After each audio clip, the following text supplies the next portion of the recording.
The federal government has called on the Edo State Governor, Godwin Obaseki, to eschew politics in his criticism of the government, declaring that as President Bola Tinubu has admonished, and I quote, "The time for politics and politicking is over.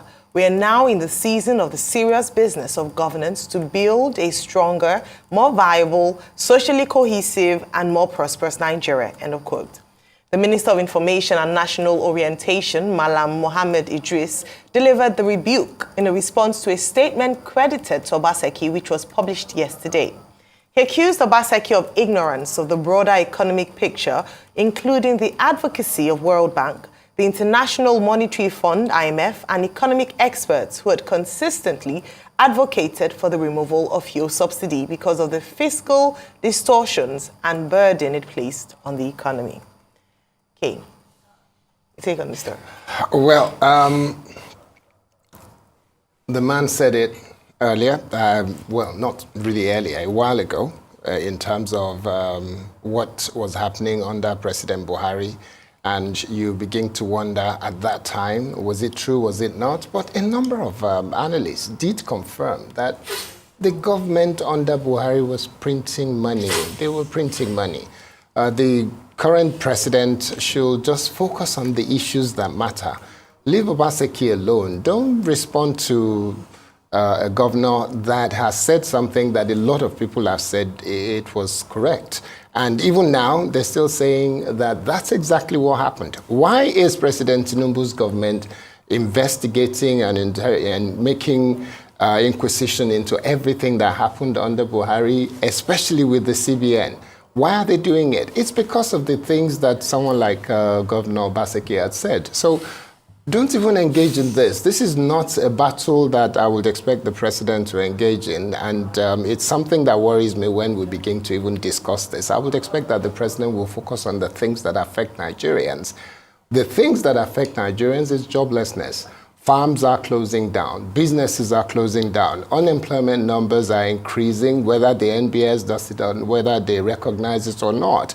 All the issues that affect us in terms of this fuel subsidy, let the government focus on it. Engaging Governor Obaseki is not one of those things that I would expect that the federal government will engage in or even the president will speak to. So I don't have much to say about it. I just hope the president will know what the people feel. We are saying exactly what he has said. Let the poor breathe. Let us breathe. Give us a chance. All of us that require help from government, give us a chance. Don't engage in politics. Thank you. All right. 5. So what are the facts of the matter? And let us deal with facts in public conversation. What did Governor Obaseki say? He said he doesn't know what will befall the citizens of Nigeria after the palliatives are finally stopped coming in. What did he say before now?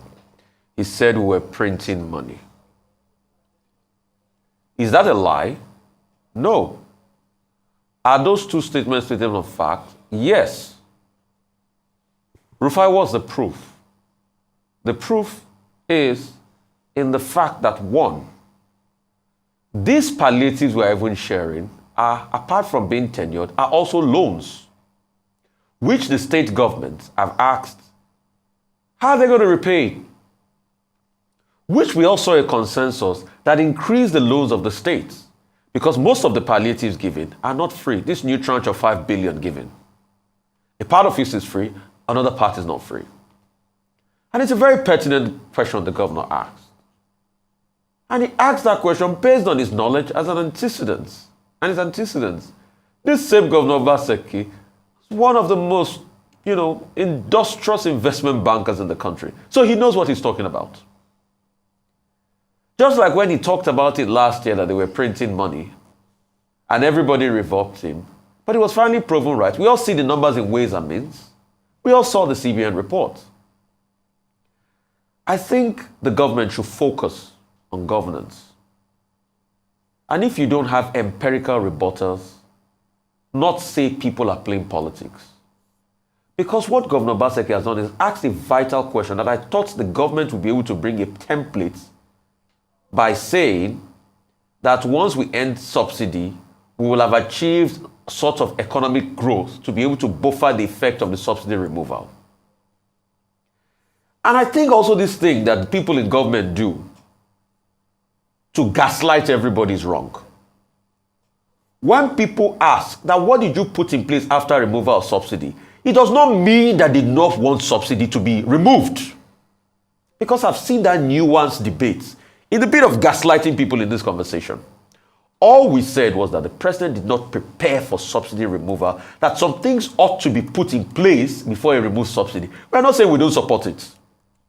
And you see, no matter how much people try to gaslight us and say, oh, because you talk against the fact that he didn't prepare for not removing subsidy, you don't support subsidy removal, you supported it before, it's all a lie, it won't work.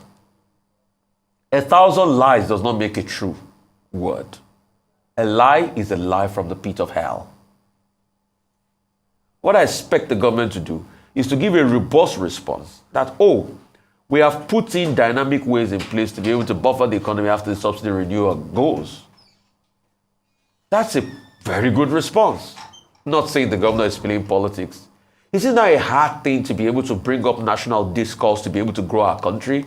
And people don't see it beyond that, and they turn it into politics and everything. I just hope it's not this way of pointing accusing fingers this administration will start with.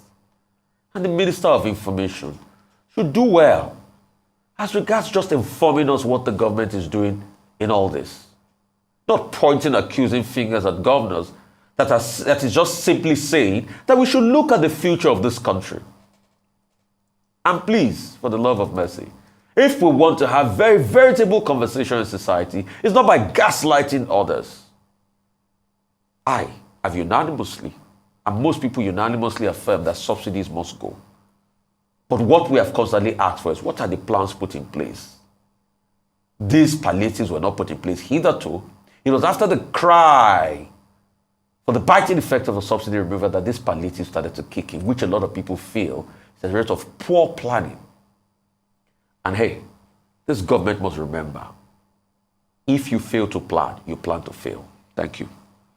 All right, so the Minister of Information and Orientation, in perhaps his first major action since being sworn in as minister, responded to a statement by Governor Godwin Obaseki of Edo State, which was published on the front page of one of the newspapers, this day to be exact. And it was also put on their Twitter handle, Government of Nigeria, which is at Nigeria.gov. And a press statement titled, Elections Are Over, a call for Governor Godwin Obaseki to show more statesmanship. So let's dial it back to what the governor said exactly that seemed to rattle the federal government, and a whole press statement was released, not just addressing the issues, perhaps insufficiently, but also attacking his person and talking about how he ought to face governance in his state.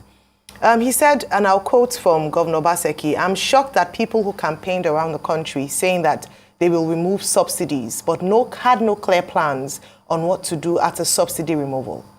They don't know what to do and how to support those who will be victims of subsidy removal." And so I want Nigerians to be the judge here. Where's the lie there?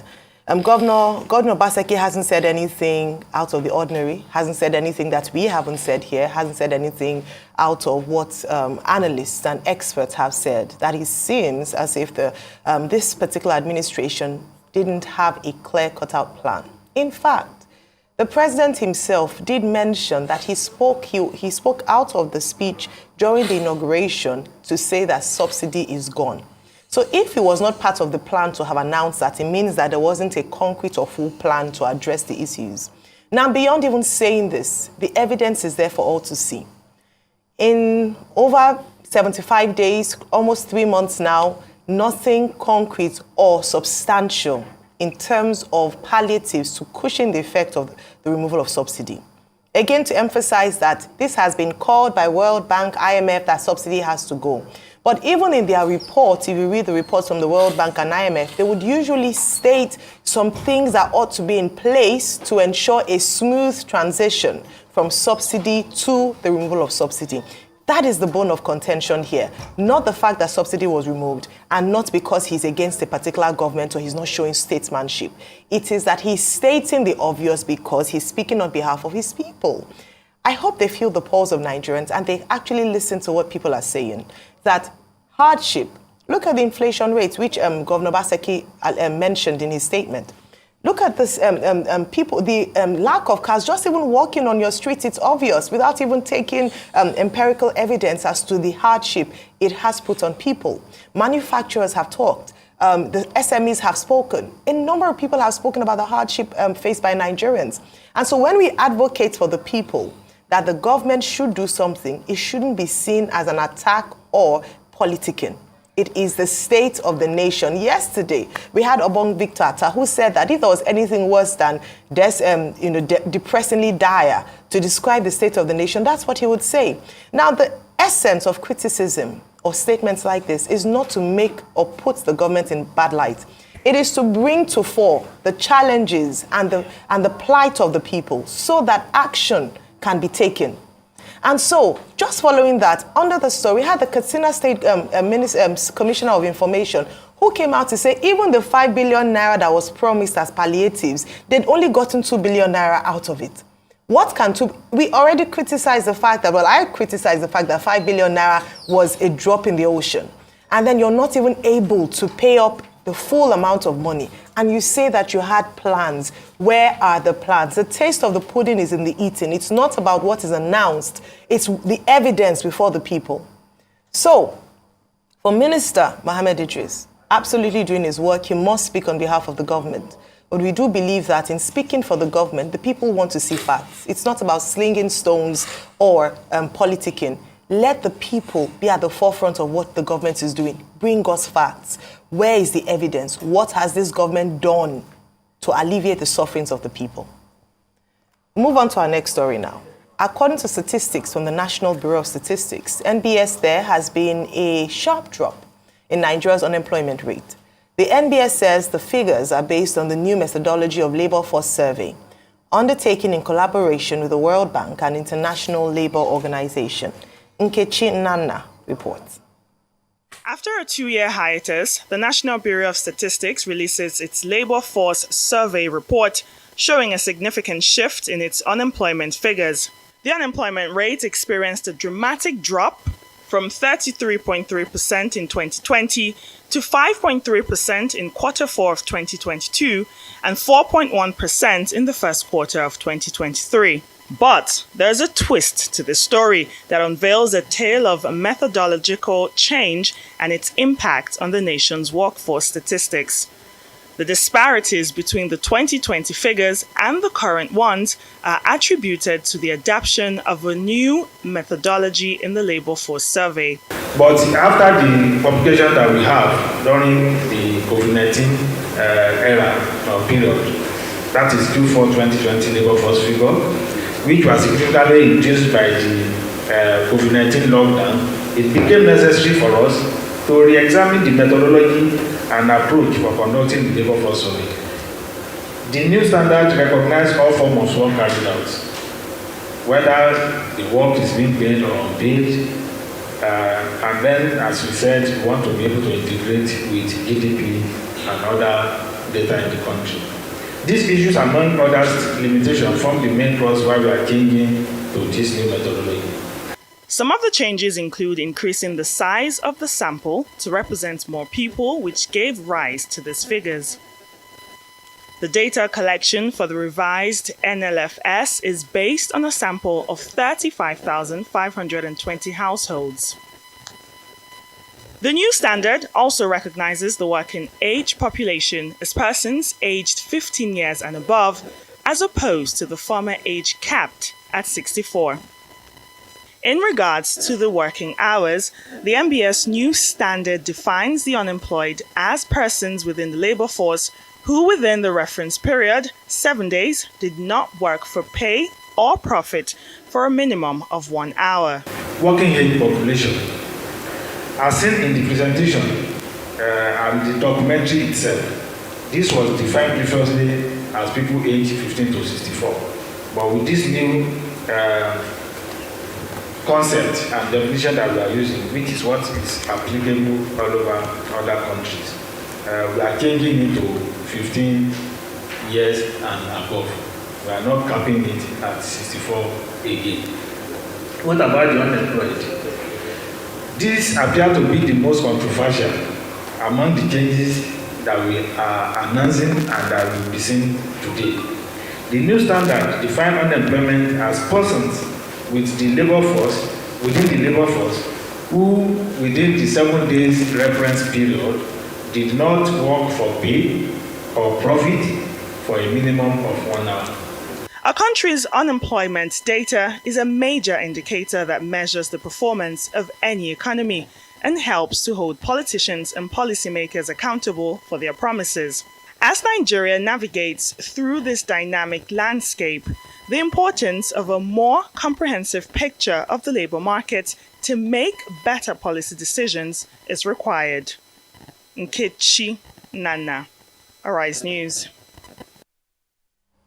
Unemployment figures are out, methodology different. Kate, your take on this story?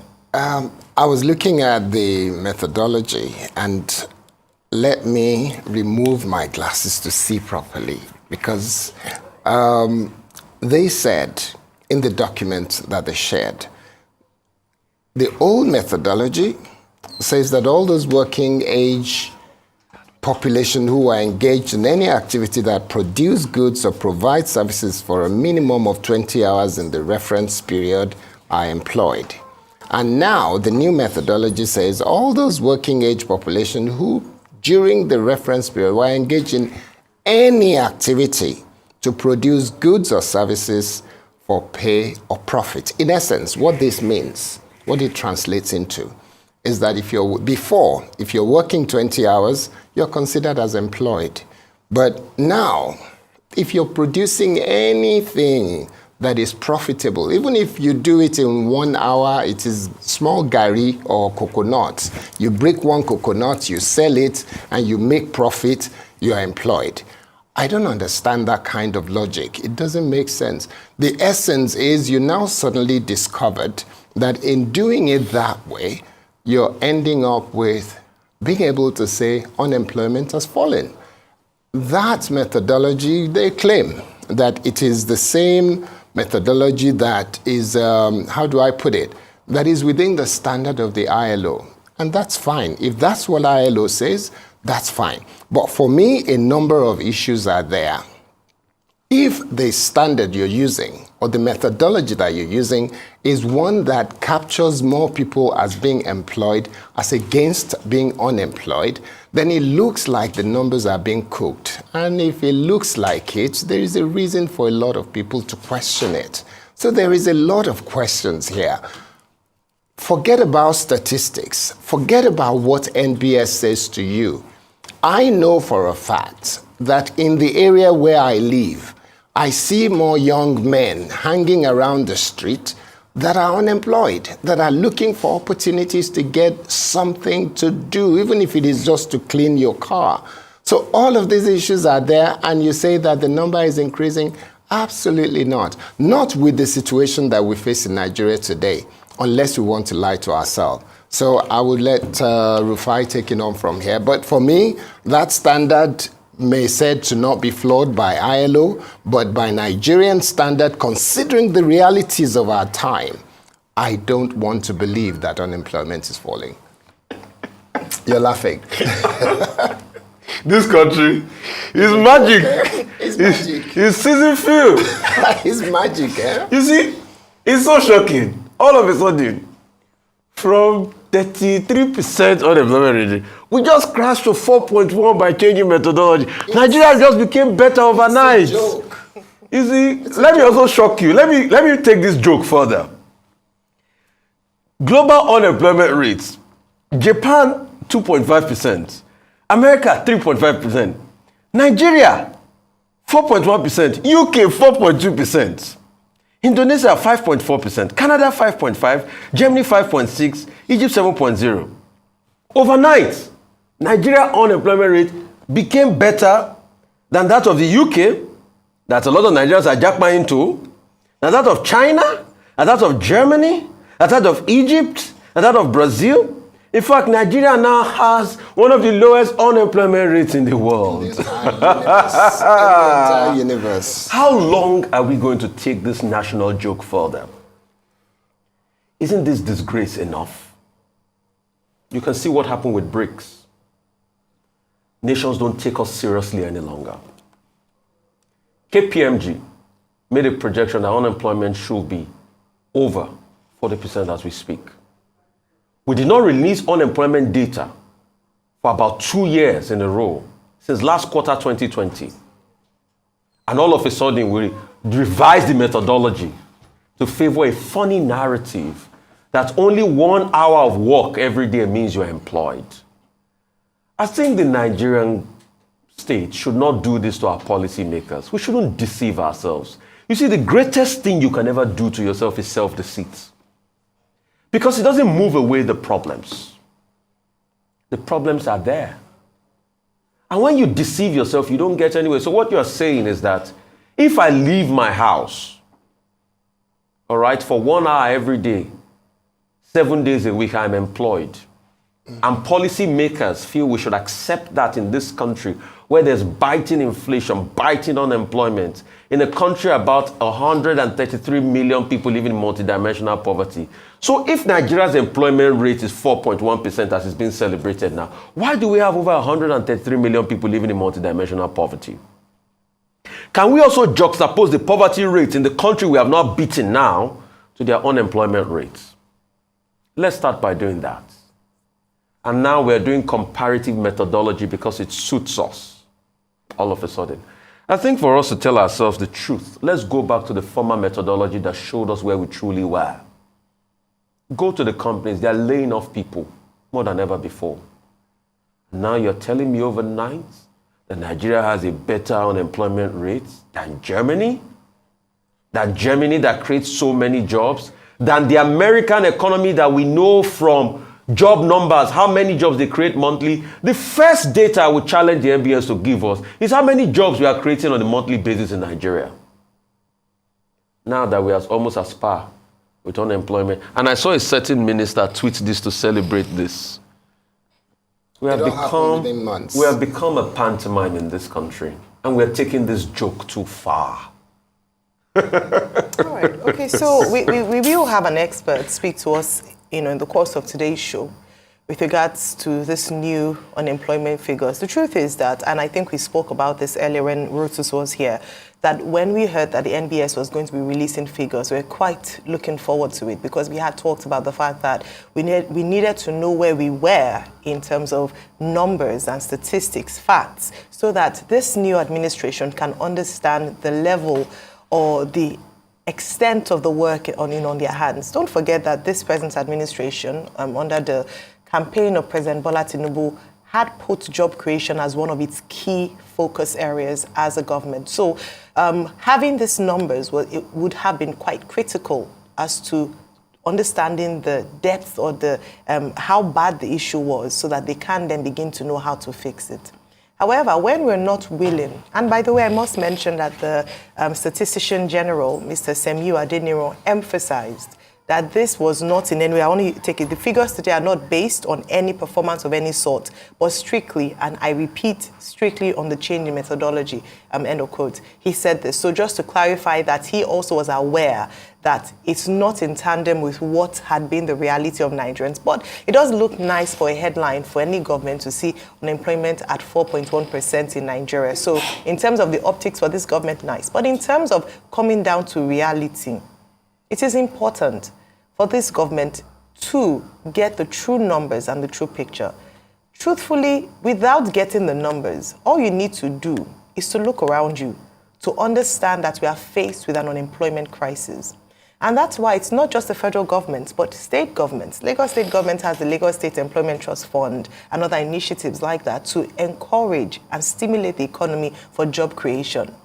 There are issues on our hands. If the NBS is unwilling to tell the truth so that it paints a better picture, then we have not even yet started to get the work done or to begin to fix this challenge that we have.